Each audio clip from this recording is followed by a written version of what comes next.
Going to talk to Frank. What's up? Hey, good morning. Hi. I was when I registered with the person, I said I was agnostic, but I think I'm going to change that. I thought of a better word for it. I'm going to say faith-eist. Atheist, okay. Okay. Well, instead of trying to find the right one word to describe yourself, why don't you give us some details on what you believe and why? Well, basically, I was raised Seventh-day Adventist, but it's one of those things where you kind of go to church, but you're kind of looking around and going, man, this is weird. But that's not really what I wanted to discuss. Okay. What I get is something a lot of people don't get, and that is why God permits evil. Wait, so do you believe in God? I think you never really kind of deep down get over that. So I'm going to say, in a sort of a way. All right. Yeah. I'm shaking my head. I mean, I know lots of people. Those atheists, they secretly believe in God. And it's like, no. Well, it's like if you ever seen Dead Again, Robin Williams puts it very well. He says he was talking about smoking, but he says either you are or you're not. Don't be a pussy who can't commit. Okay. But he's talking about, and that's the way I feel mostly about people who go like, oh, I'm spiritual, but I'm not religious and shit. It's like, yeah, whatever. But okay, but it sounds like you still kind of believe in God anyway. Well, I still see him in dreams and shit, but now I'm realizing it's just dreams. It's not a real thing. All right, so you don't take it that seriously. Okay, go on. Well, you do when you see him. When you see him, you go, holy shit, there he is again. I guess I better, look busy or whatever, But it's more of a question that I thought I could answer for people who say, why does God permit evil? And for thousands of years, people have been hung up on this. Well, see, I've never been hung up on it because I don't care what mythology says about God or evil. But go ahead. Well, there's this ancient Greek dude, forget his name. He says, like if God sees evil, and you've heard this argument, and he doesn't Euthyphro dilemma. Evil, right. Basically, I think the problem is that God never tells the truth about anything. Are you talking about the version of God in the Bible or what? Because you got to get specific here. Well, basically, let me tell you what I think. The conclusion I came to just about 10 years ago. Well, maybe not quite. Is that there is a reason for humans. If in fact God made humans, then there is a reason, and the reason that any religion gives is bullshit. There's no valid reason that any religion I've seen so far gives. Okay. But it does make sense if you look at it as if God does want you to do something for him, or maybe needs you to do something for him. You're losing me. No, okay, here's the deal. Okay.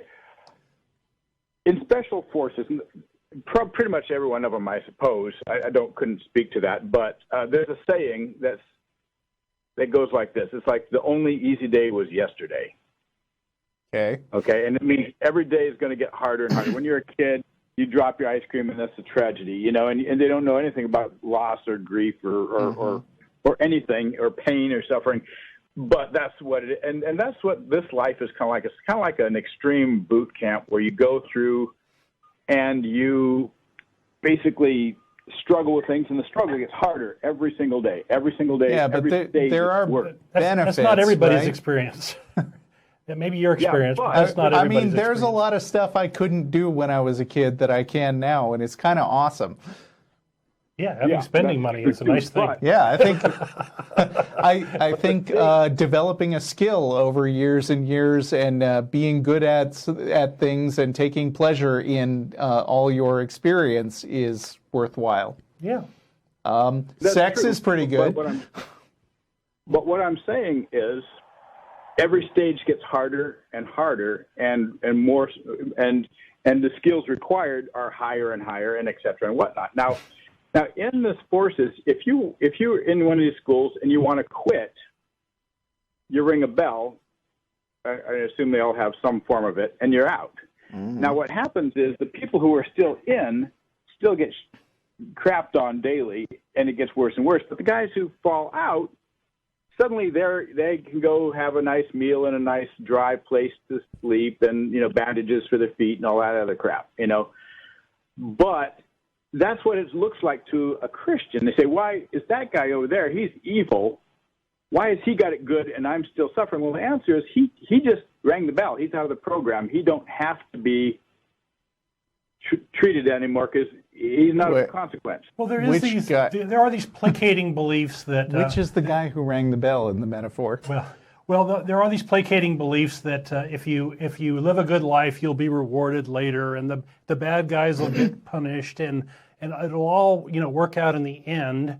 And if you lose your religion, one of the things you have to lose is this kind of wishful thinking about good and bad, and you have to realize that it's up to us in this life to fix the things that are wrong and punish the people that are bad and these sorts of things. Yeah, religion has an appealing message, which is there is ultimate justice everywhere. You just don't see it because your perspective is too limited. If you are if you're an atheist, you have the freedom to say, "Oh, well, sometimes life just screws you over," but that's how it is. The shit happens. But my point is that the placating part is the lie. I mean, it doesn't make sense that he would put you through all this for no reason. He's building an army of tough people. Well, lots of things in religion don't make any sense. Yeah, but why torture everyone and okay, you did good, okay, that's it. The answer is no. The next stage is much harder than this. I think you're trying to, even though it sounds like you don't really believe in God, you're still trying to come up with elaborate justifications for why religion makes sense. And maybe you don't have to because it just doesn't make sense. I absolve you from the duty of doing this. Absolving, yeah. I hate to say it, but that's you can go off and live your life. You can let it go. Now go forth and sin some more. I feel a song coming on.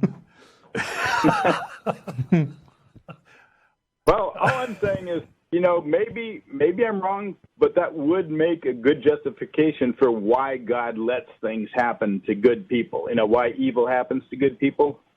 There's as many different religious ideas as there are people, and as far as coming up with an explanation, it's pretty hard to do because it's hard to capture all the different beliefs. Right. I mean, and it makes at least as much sense to just say, actually, it's because God is a bastard and he doesn't care. Sure is fitting with the character of the Bible. Make Bible. sense of it, if nothing else. If you're going to have any beliefs, you have to try to make sense of them. And you cannot. Okay. Here's one thing I should mention right off. If you examine your beliefs, truly examine them, you have to be willing to modify them or even abandon them. I agree. That's a sign of maturity, right? Because if you're not willing to do that, you're not examining your beliefs. You're just trying to verify them. Mm-hmm. Mm-hmm. Yeah, and there's lots of ways to trick yourself with confirmation bias into thinking that you have verified them. Right. People, smart people especially, are really good at justifying their own irrational beliefs in a way that's persuasive to them, because smart people are good at convincing people of things, including themselves. That doesn't mean that the religion actually makes any sense. It just means they've rationalized it. Well, all I'm saying is before you abandon your beliefs, I mean, and it may come to that. You may have to abandon your beliefs. But all I'm saying is before you abandon it, you should try to see if there's some way that makes sense. As an atheist, I can't get behind that. I say abandon those beliefs first and then look at them with clarity in hindsight. Right. So Russell wants to have a high standard for what to believe. Yeah, I'm saying, how about not just not believing nonsense in the first place? That's right. Well, that's like I say, as a faith-eist, that's a difficult thing, because what happens is, even if you're kind of looking at everyone else like kind of weird, you can see other people in church who think the same way you do, and it's kind of like what they call gaydar, where you can spot a gay person. It's not hard anymore, but it's like among the religious people, we're still in the closet. And you can't. And if you do end up abandoning your faith, it could be fast. I understand that, like Matt, it was pretty quick. But some people, it's like living in Pittsburgh. I mean, maybe you really don't want to live in Pittsburgh, but you have to because your family lives there and your job is there, and everything in your life keeps you in Pittsburgh.